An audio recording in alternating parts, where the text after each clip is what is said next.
Okay, let me give you guys another example. So here our aim is to find out the limit as x approaches -4 of this function here, and also the same function, but as x approaches +3. Now, when you look at the graph, okay, so this red line here is f of x equals this function here. Now, that just bear in mind that there's an asymptote at x equals 3. So here you've got an asymptote. So you can't simply put 3 into here. If you put 3 into here, the whole thing down here will be 0. So you're going to have something divided by 0, which cannot, well, you're not allowed. It breaks down as soon as you have something equaling 0 here. And the same is true over here. Our aim is to find out the limit as x approaches -4. Well, if you look at -4 here, right here, it's undefined at -4.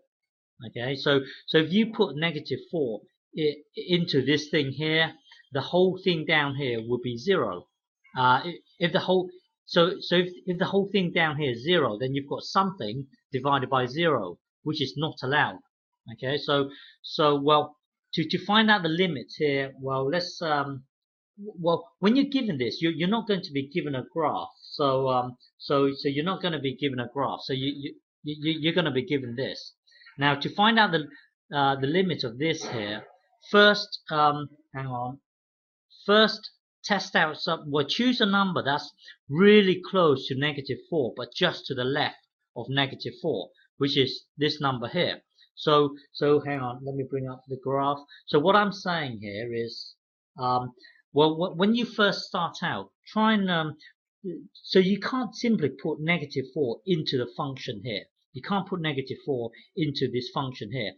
Choose a number just to the left of -4. So that'd be, well, you can choose -4.00000001 if you wanted to. But well, the point is, choose a number just to the left and choose a number just to the right. Okay, then that will give you this. Hang on, let me remove this.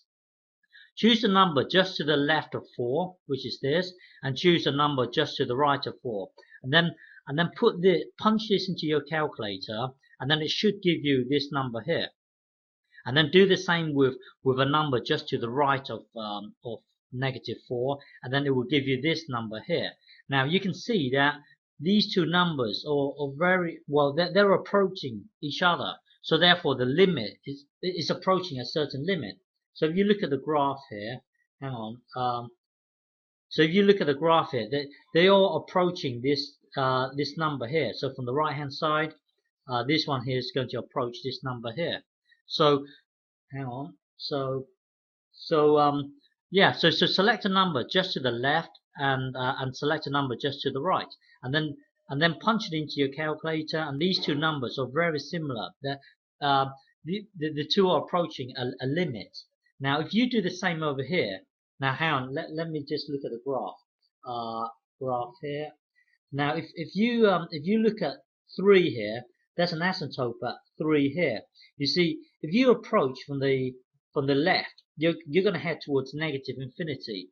From the right, you're going to head towards infinity. But let's pretend we didn't know that. So we didn't have a graph to work with. So now what we would do is select a number just to the left of 3, which is this number here. Punch into your calculator, and it will give you -5,000. Now choose a number just to the right of 3. Well, just to the right of 3 would be this. Punch it into your calculator, and it will give you +5,000. You see, the two are diverting away from each other. So here the limit does not exist. Okay. Well, it takes a long time punching in all these values here. A better way of doing it is this. Hang on. So your aim is to find out the limits here. Okay. A better method would be to factorize this, and this is just a technique. Here, if you look at this, is a quadratic here. Two numbers multiplied together gives you -12, and when added together gives you a coefficient of 1 here. Well, from here you can factorize it to down here, okay? And then up here, you can factorize it. Well, this is just a technique. When you factorize it, it's just a technique. Now, these two will cancel out.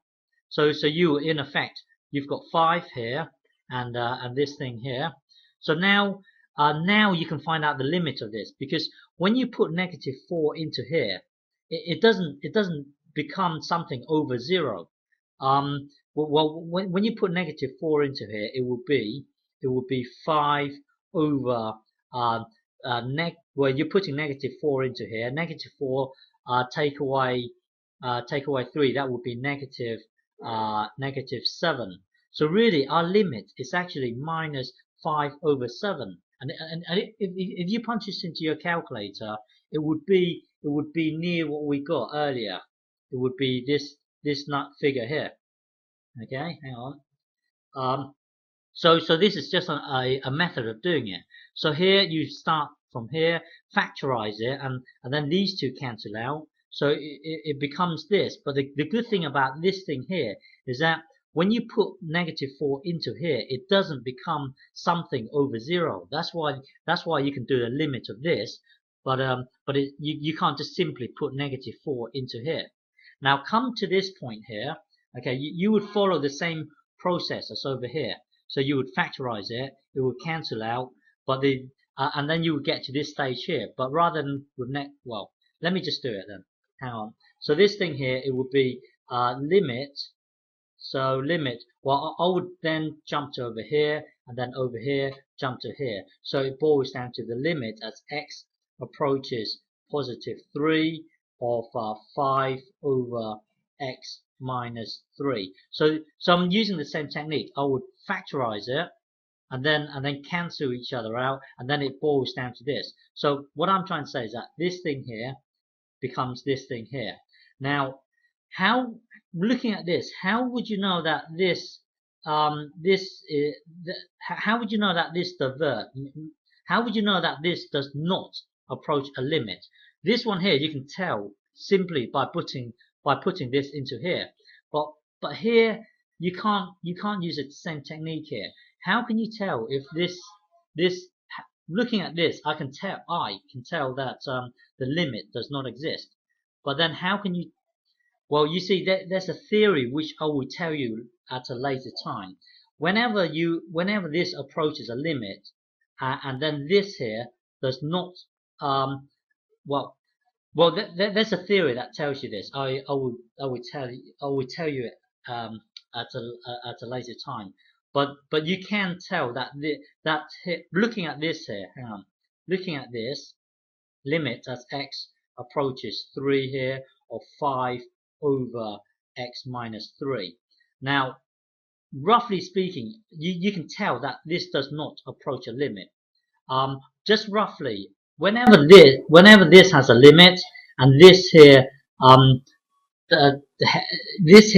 heads towards 0. Well, whenever you have a limit at the top and this here is 0 at the bottom, then you can tell there's a theory that says that therefore the limit does not exist. But okay, don't worry about this for the time being. Just know that this bit here, when you can then simply put it into here.